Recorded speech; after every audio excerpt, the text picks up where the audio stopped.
السلام علیکم، میں ہوں عدنان قریشی اور آپ دیکھ رہے ہیں 88 نیوز۔ لیاقت آباد ٹاؤن میں ہونے والی غیر قانونی تعمیرات کے خلاف 88 نیوز ہر بار نشاندہی کراتا ہے، لیکن افسران بالا تمام ادارے خاموش تماشائی بنے رہتے ہیں۔ جیسے کہ پلاٹ نمبر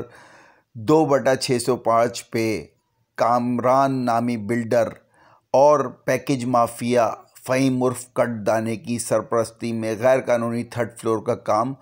آج پائے تکمیل تک پہنچ گیا، لیکن کوئی پرسان حال نہیں ہے۔ 80 گز کے پلاٹوں پہ غیر قانونی چوتھے، پانچویں، چھٹے فلور کا کام تیزی سے جاری ہے، کیونکہ فہیم کٹ دانا اتنا طاقتور ہے کہ کوئی بھی ادارہ ان کے خلاف کام نہیں کرتا، ان کے خلاف ایکشن نہیں لیتا، کیونکہ فہیم کٹ دانے کے تعلقات اتنے وسیع ہیں کہ یہ کسی کو بھی کہیں بھی اپنے پرائیویٹ غنڈوں کے ذریعے پٹواتا ہے اور ان کی آواز کو خاموش کر دیتا ہے۔